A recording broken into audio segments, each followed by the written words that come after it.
Welcome to the Tip TV Health Show. It gives me great pleasure, as always, to introduce Dr Charlie from Harley, a man who's got more letters after his name than in his name. Boom, boom. Dr Charlie, welcome to the show. Let's kick off with mental health. That was sort of a feature in the press this week. Let's talk about mental health in the workplace. How do I know if any of my staff are struggling? We've had a super busy week this week. Brand new studio, under a lot of stress. Absolutely. What are the signs I should be looking for? Somebody's... So certainly people become more irritable, they become shorter in how they respond, they may be more emotionally labile, more easily upset, more prone to crying. Those are the things you might see. You might notice their appearance, they've taken less effort with their appearance than they usually have. They themselves may notice symptoms such as they feel their heart racing, they feel anxious, they may have difficulty sleeping, they may lose their appetites, they don't want to eat, they don't want to do activities they normally do. The classic thing with depressive illness is that someone will find it difficult to get off to sleep, or they'll wake up early in the morning with recurrent negative thoughts. So there are lots of things that people can do to raise their own awareness of whether they've got mental health issues and then seek support. As a company, what companies can do is the Health and Safety Executive has a model of stress audits. Right. So you can actually go onto their website, find out how to do a 5-step risk assessment and find out where the stress points are and then try and mitigate those. So we're in an environment of live TV, live production, okay? Very, very stressful for the young people, okay? Can I negate some of that stress? Yeah, I think you need to work with them on what is stressing them. Just find out, you know, is it the fact that they don't get certain days off? Do they need more flexibility around their working hours? Are there certain key dates that are really important to them, like, you know, Granny's birthday or something like that? That all makes a difference. And sometimes it's not about money, it's about minor perks related to the job that can make the difference. I could have a mutiny on the bounty here.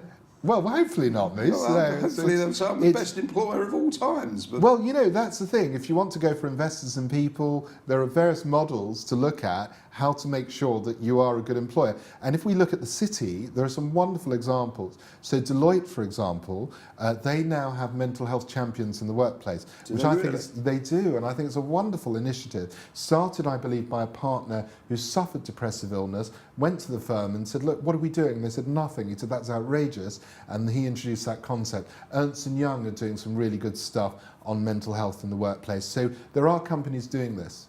Okay, now, telltale sign in terms of myself, okay, what should I be looking at if I think I may have some mental issues? Yeah, sure. So as we said before, if you feel stressed, if you feel overstretched, if you feel very irritable, you're short with people in a way that you aren't normally, you don't look after yourself as you normally would do, your normal standards of hygiene and appearance, that would all be a clue. And then sometimes it's the fact that you find an escape route. So you self-medicate. That might be excess drinking, that might be excess drugs or excess sexual activity, all ways that you're trying to find of relieving the stress, but sometimes they're not helping or making it worse. Right. So what tricks can I do to help myself? Yeah, very good point.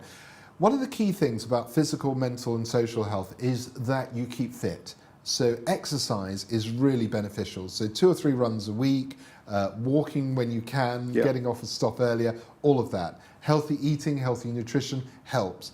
Having a great social network helps. Once you're isolated, things get very difficult. So having your friends, going down the pub is not a bad thing because it's a social activity. Excess drinking is a bad thing, but going down the pub itself or hanging out with your football mates is not a bad thing because all of that is good for the mental health. Well, so many of my friends are going through divorces. Yeah, difficult. And they're sort of in their 40s and 50s, and, and quite a few of them in a very bad place. Yeah.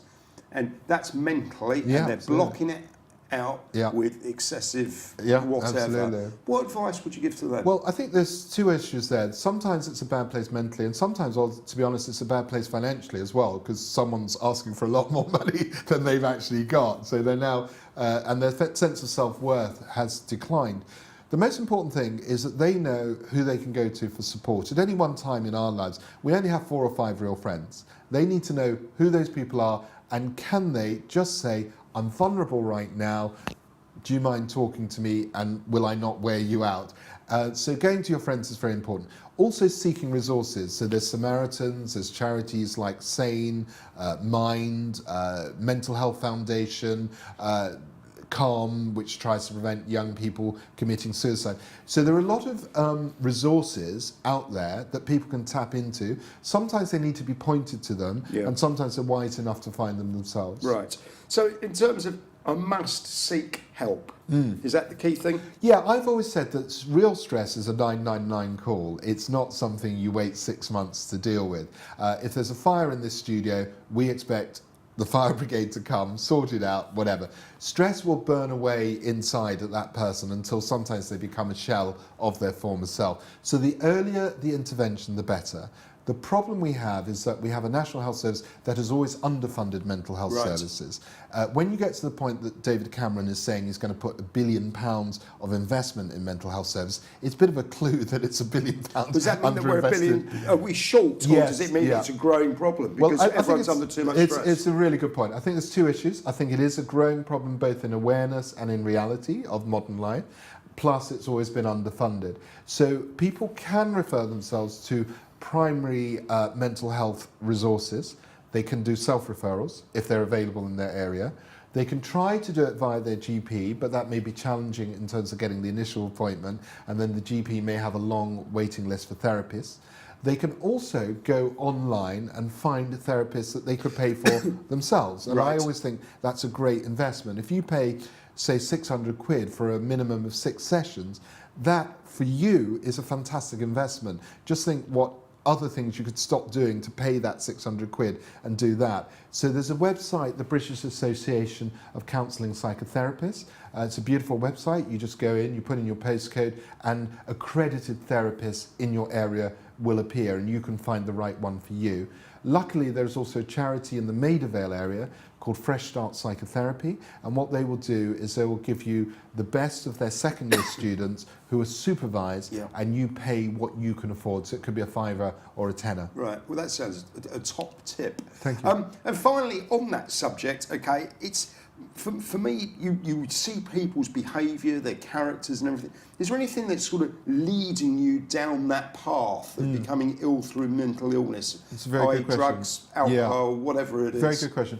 Some people it's inherent, so they have an endogenous inherent disease, and in some ways we could regard something like schizophrenia like that. Schizophrenia where you hear voices or you have hallucinations or you think abnormally. But interestingly enough, if you look at studies on twins, identical twins, there's about a 50% rate of schizophrenia in the other twin, but it's not 100%, which shows that there's another factor, which is probably environment. And stressful environments, overcritical environments, can push somebody who's got the tendency into a schizophrenic phase. Similarly with depression, some people are born with it. Churchill was probably born with it, but some people can be pushed into it by circumstances as well. Which sounds to me as if we should all go running 3 days a week, and that's going to hopefully help people. It's part of the strategy. So a healthy lifestyle, running, eating well, it's all beneficial. Understood. Okay, we run out of time. Dr. Charlie from Harley, as always, an absolute pleasure to see you. We'll talk to you same time next week. That's Dr. Charlie from Harley. Thank you.